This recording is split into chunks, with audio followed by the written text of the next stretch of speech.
NFL Sunday week 1, and it felt like Christmas out there. It felt like we were going to get a lot of answers. Well, we got a lot of answers for a lot of teams. We also got a lot of questions for a lot of teams, a lot of headlines that we're going to have to break down. But before this video starts, what I need you to do, hit that like button and hit that subscribe button and let me know on a scale of 1 to 10, what are you ranking week 1 Sunday? We're going to start off with the Indianapolis Colts, Danny Crimes, because he stole all that money from the New York Giants, turns back to Danny Dimes. I mean, they were out there comparing this man to 2006 Peyton Manning, I believe Super Bowl winner, right? Peyton Manning on the Indianapolis Colts, because I think he went down there and scored on 4 of his first 4 drives. Danny Dimes going out there and putting absolute belt on the Dolphins. And speaking of the Dolphins, Tua turned the ball over. I thought this game was going to be completely opposite. I thought the Dolphins were going to go out there. I thought the Dolphins were going to put belt, but something pressing with the Dolphins is happening. Their offense is getting more and more stale as it goes on. Y'all remember that first year when Mike McDaniels was over there and the offense looked absolutely ridiculous? It was one of the fastest offenses in the league. You had some of the fastest running backs in the league. You had Tyreek Hill, Jalen Waddle, and they just seemed they couldn't be stopped. And now you're looking at them, and they look like one of the most stale offenses in the league that can't move the ball. They need a head coach change. They need a quarterback change. I knew paying Tua Tagovailoa, Tua turn the ball over, Tua, I'm going to throw a pick. I knew paying him all that money was going to be an absolute. This is why I need to be a general manager in the league, ladies and gentlemen. I would have sent Tua Tagovailoa back to the homeland. He would have not been on my team. I mean, get Quinn Ewers out there at this point. And I know, I get it.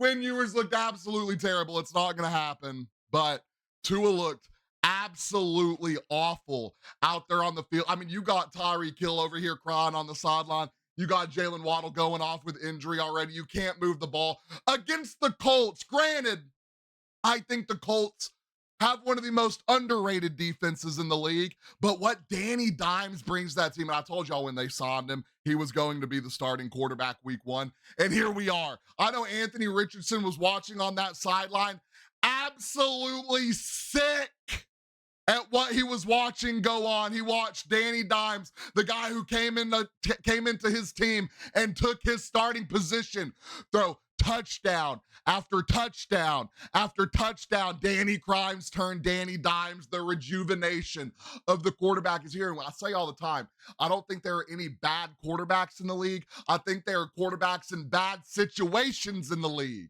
Next, we had Rodgers return to New York City. This man was out there looking like the Joker, and I mean, Justin Fields was trying to be Batman, but he just couldn't get it done. And as good as Justin Fields played, as great as he looked, and when I tell you, I'm a big Justin Fields hater, y'all know that. He looked absolutely great yesterday. The way he's progressing as a quarterback, he threw a ball yesterday. I said, he learned that from Russell Wilson. Beautiful moonball touchdown. Garrett Wilson in the end zone. Bucket. It was beautiful. He could run. Something that I love about Justin Fields now has been my problem with him. He knew when to step up. He knew when to get out of the pocket and extend the play. And he knew when he needed to run for that first down, except at the end of the game. But that's going to come with time. I like how Justin Fields is progressing as a quarterback. I almost regurgitated everything I ate this morning saying that because y'all know how much I hate Justin Fields.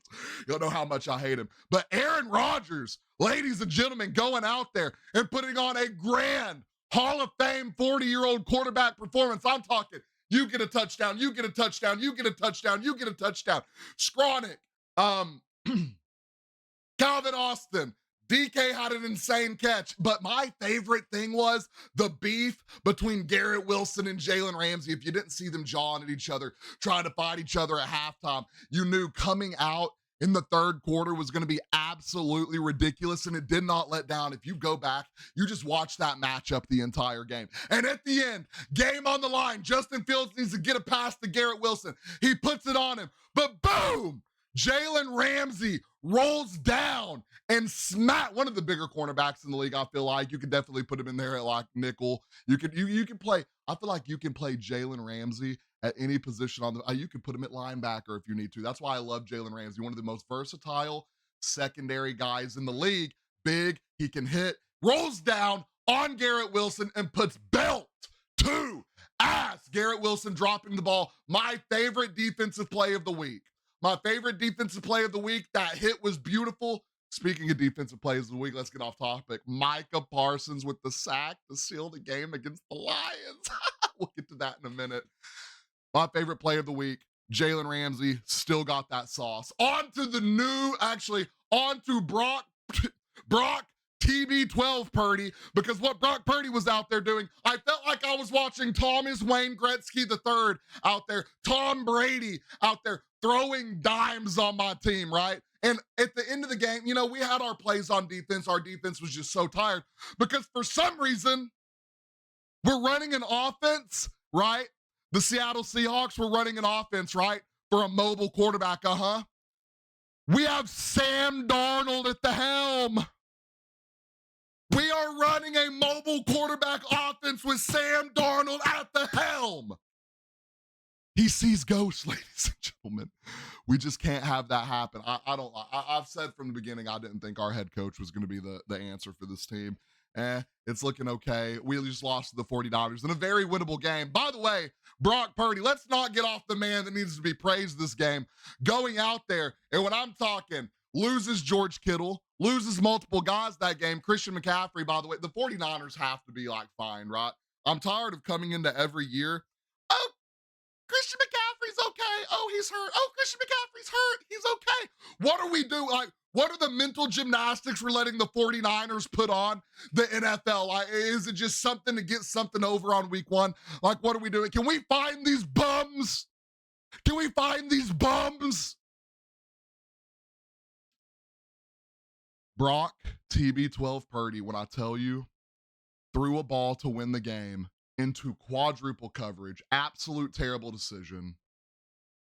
And his fifth string tight end went up over 6 cornerbacks and safeties. They went up over our entire defense and caught the ball, and we lost the game. But there's still hope.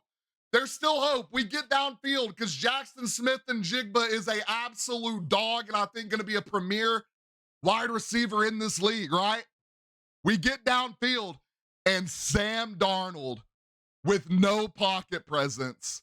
No, just, I'm going to hold the ball. I'm going to, fumble. Get me Jalen Milroe on the horn right now. Get me Jalen Milroe on the horn right now. Because if we're going to suck, I'd rather suck with a mobile quarterback that fits our system. You know what I mean? Get Sam Darnold out of Seattle. I've been saying it since day one. Next, we have the Giants quarterback issue. Now, Brian DeBall is out here coaching for his life right now. He's going to be fired by week 5 if he doesn't make a change. You got Russell Wilson. You have, oh my God, Jameis Winston. Bench him. It's Jackson Dart season. If I'm coaching with my life on the line, I'm expending every option I have. We're putting Jackson Dart out there. He makes the plays. He's mobile. Yeah, sure, you want your rookie quarterback to sit a year. Everyone's trying to get back to that. Brian DeBall, you're coaching for your job, brother. You're coaching for your job, brother. You gotta make things get a little crazy when you're coaching for your job. Put Jackson Dart out there. Let him run this offense. I don't think there's anything Russell Wilson can do that Jackson Dart can't do right now. It hurts me as a Russell Wilson fan. I love Russ the Bus Wilson. Let's see Jackson Dart. Ooh, Jackson Dart. My favorite topic. The Lions get belt from the Green Bay Packers. And all of y'all said, last year the excuse was, we're hurt. This person's hurt, that person's hurt. Your secondary, look at me when I say this, Lions fans. Your secondary is dog shit. It's been dog shit. It's dog shit when it's healthy. It's dog shit when it's hurt. Dog shit is dog shit. That's what it is. That's what your team is. That's what your defense is. And by the way, Ben Johnson, Aaron Glenn gone, and this looked like one of the most stale offensive and defensive teams in the league. And you could say what you want to say about the Packers. Y'all just got torched by 7 wide receiver twos. There's not a guy on that team I'd be like, yeah, that's a wide receiver one. That's a wide receiver one. That's a wide receiver one. But you know what the Packers do? You know this is why the Packers are so good, dude. They And it's almost like the Packers run their team like the Chiefs, right? They don't need you to be a wide receiver one. They don't need you to go out there and make the play. They just need you to go out there and make a play when you're ready to make it. And they just make it work. And when I say Micah James Parsons II went out there on a pitch count, didn't start the game, iced the game away with a sack of Jared Goff. I know Cowboys fans everywhere were shedding a tear when they saw the way he chased down Jared Goff after Jalen Hurts just got done putting absolute, say it with me, chat, belt to ass on their Cowboys defense. The Lions looked absolutely terrible. Go Pack, go. Again, we've already talked about Tua turn the ball over. I think they're going to have to fire Mike McDaniel. The offense just looks too stale. You can't move the ball against a team like the Colts. You score 8 points. Honestly, you really only scored 3 points. They really blew you out and kind of just let you have that. So something has to change over there in Miami. And last but not least, one of my favorite headlines of the weekend. We were all wondering what Cam Ward was going to look like. We were all wondering what the Titans were going to look like.